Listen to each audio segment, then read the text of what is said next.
Hey there, it's Michael. Welcome to Whole Again, the show that's here in support of the person you're becoming and your quest to live a meaningful life. And today, with a tip of the cap to Curtis Blow, we're playing basketball. So we're talking basketball. Yep, that's right. I know you're thinking, isn't this a show about mindfulness and resilience? And it is, so stay with me. Now, if you haven't been following, no worries. There's a lot going on in the world, and I'm with you. The NBA Finals may not be your focus, but here's a little update. The Spurs were, I guess, considered the favorites over the Knicks. The Knicks are overperforming in the playoffs, really great team, but the city has come alive. There really hasn't been anything in New York that has rallied the city in a connection way like these NBA Finals since really 9/11. So there's a lot of blue and orange, and you might know orange is my color, so this gives me license to wear a ton of orange.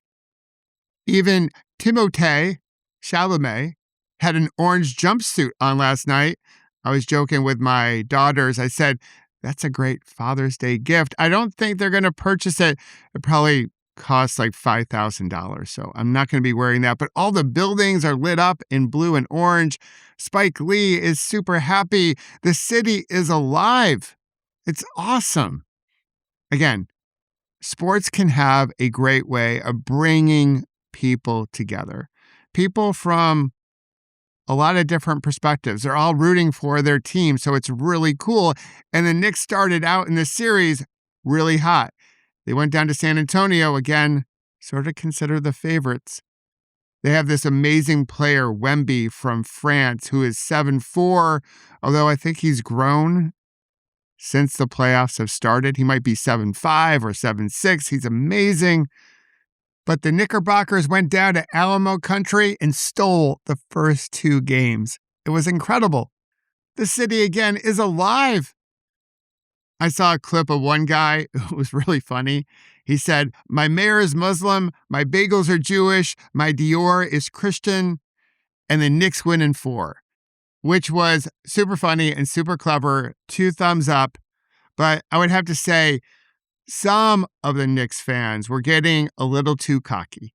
They were talking about sweeping the Spurs. They were all about it. And I have to say to the Knicks fans, the ones that got cocky, shame on you, because the Knicks haven't won anything in 53 years. Before you get cocky, win something, win it again, and then win it again. Until then, a little humble pie, please. Know that it's a 7-game series for a reason. Let's see what happens.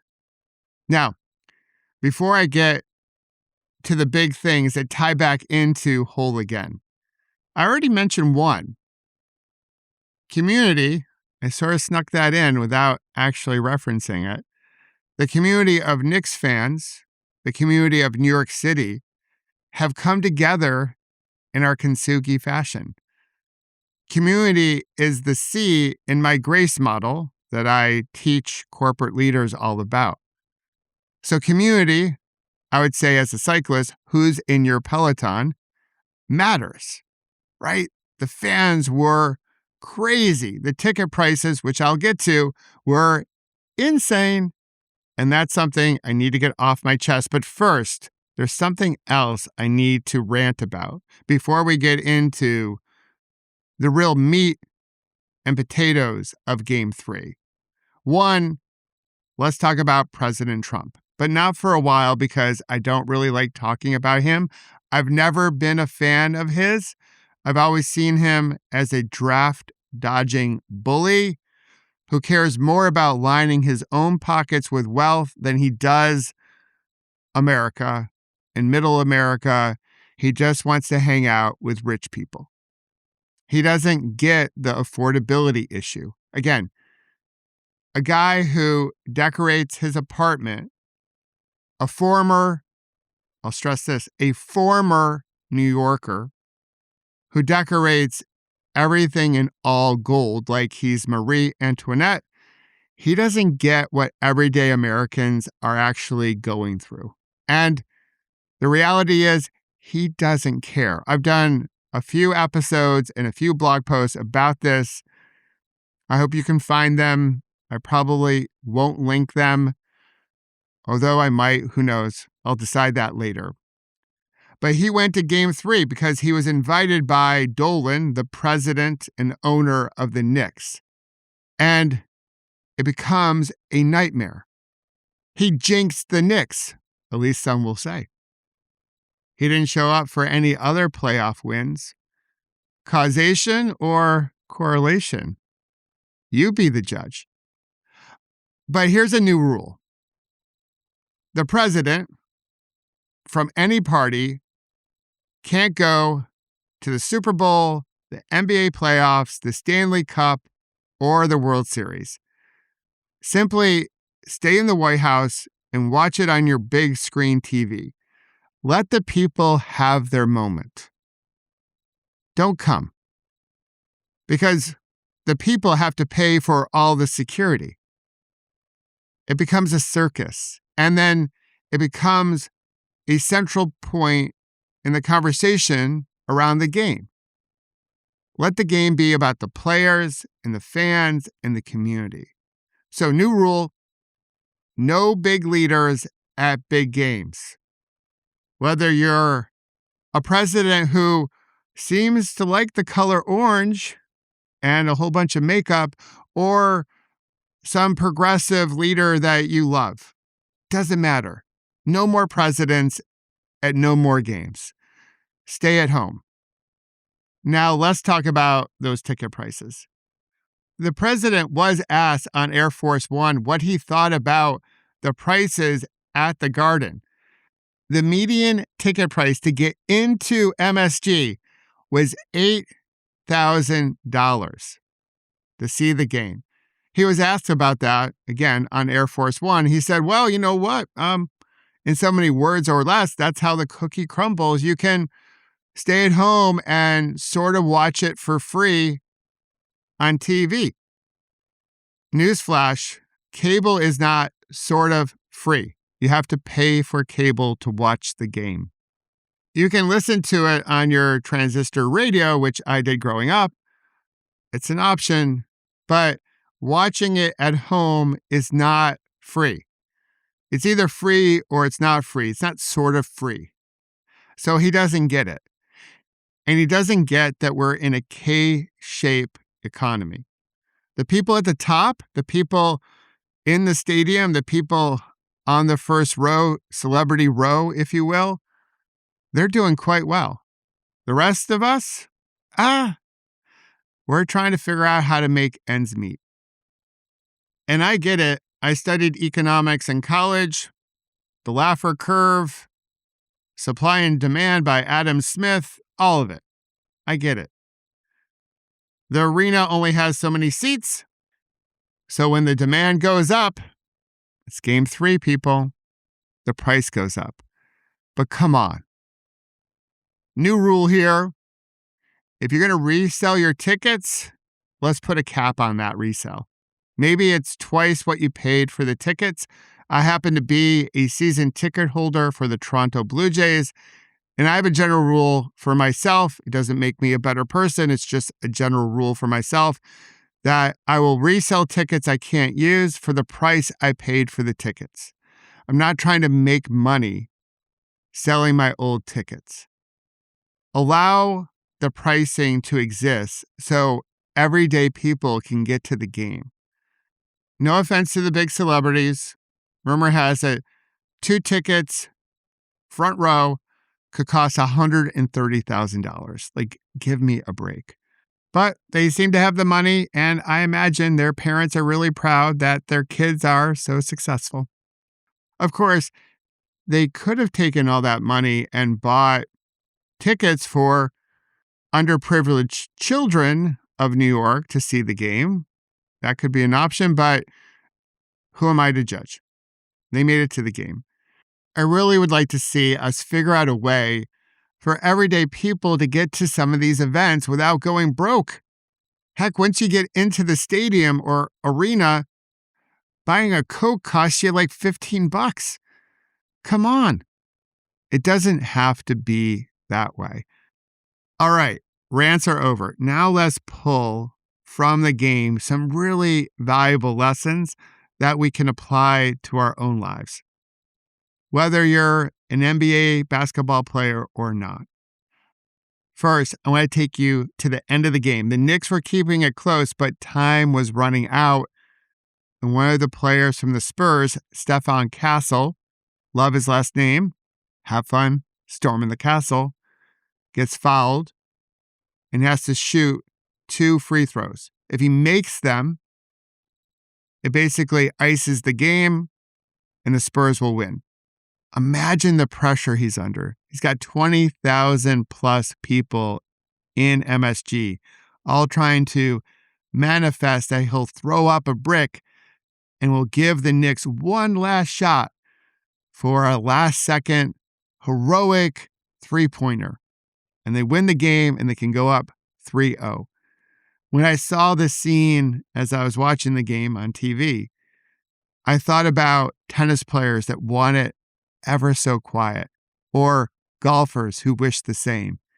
Here in basketball and other sports, you have to pay attention when the pressure is on and it's noisy and everyone's trying to alter your attention. And he makes both shots, basically sealing up the victory for the Spurs. But his success in that moment happened upstream. And it was all based on his mindset training. And that ties into a lot of what I teach through Pause, Breathe, Reflect. He's been quoted as saying he likes to do things that helps him slow the game down. In essence, slow is fast. We're all rushing around way too quickly. So when we need to perform, when it matters most, we need ways to slow the game down so we can focus, so we can pay attention even when the pressure is on. And a practice like Pause, Breathe, Reflect, or mindfulness helps us learn how to do that. It helps us focus when so much is going on all around us. He's also a big believer in taking a nap prior to the game, so he knows rest is vital. That's one way to slow the game down, and it also helps him work on any pre-game jitters or anxiety. So this moment that the Spurs fans are now celebrating happened moments earlier. And that's the big takeaway. The thing about life is that we never know when our big moments will appear. So we're called upon to have a practice that we can lean on to help us slow the game down and show up like we wish to. And that's why I think it's essential for all of us to have some type of mindset training to help us prepare for the big moments in life. And I get pumped up when I see someone meet that moment in the way that they wish to. That's why I get so excited about teaching Pause, Breathe, Reflect to others to help them one day show up for one of their big moments.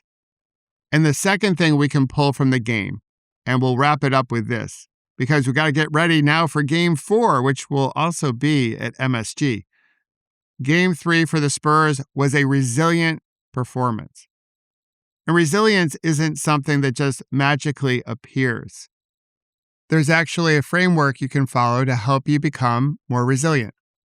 All of us will experience setbacks. As Chumbawamba sang, we get knocked down, but then we get back up again. And here are 3 things to consider to help you get back up and be resilient, to keep pedaling, as I would say. We start with a reframe, which is the R in my GRACE model. So instead of thinking, why is this happening to me? We reframe it. All of our setbacks are basically data that we can use to get wiser about how we move forward. And we move forward by controlling what we can control. It sort of ties back into the serenity prayer, knowing the difference. That's the first step. The second step is to accept, which is the A, or one of the A's in my GRACE model. Acceptance doesn't mean we have to like the situation or the scenario. The Spurs didn't like they were down 0-2. Acceptance is, hey, we're down 0-2. What's in our control? And then we focus in on preserving our energy to make sure we have the energy to perform as they did in Game 3. We also know that we get energy from community, as I mentioned up front. We get energy from our other team members or who is in your Peloton. Resilience is not a solo sport, nor is life. So make sure you're with the people who bring out the best in you. The last step, micro actions. The Spurs didn't win Game 3 all at once. They started strong. The Knicks came back multiple times, actually went into the lead, but they played, for the most part, the play that was in front of them. Micro steps, a bit of presence, a bit of mindfulness and awareness. But we take micro action consistently, in this case, through the game, or as I would say, through life. Consistent action, day in and day out. That's how we win. That's how we win the game. We don't win it all at once. Success, creating a meaningful life, stepping into the person you're becoming, that's all done by taking micro action consistently over time. And together, these 3 steps can help you become more resilient. So there you have it. A couple tips that we can pull from Game 3 that can help enhance your life. And you thought we were only going to talk about basketball today.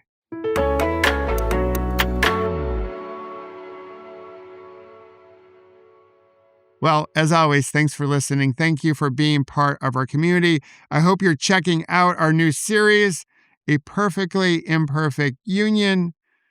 I'm talking to everyday people about their reflections as America turns 250, and we have another episode tomorrow. And I hope you'll check out Game 4. I was a childhood Spurs fan because I loved George Gervin, the Iceman, and the Spurs. I had one of their jerseys when I was a kid, but since I live in the Metro New York area and I love the color orange, I am rooting for the Knicks.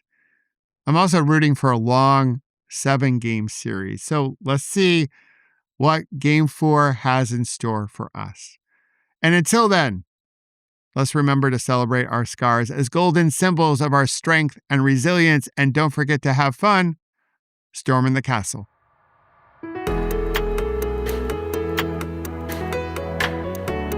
And if you wish to learn more about creating beautiful ripples and how to prevent a bad moment from turning into a bad day, please visit my website, michaelobrienshift.com, and sign up for my newsletter called The Ripple Effect.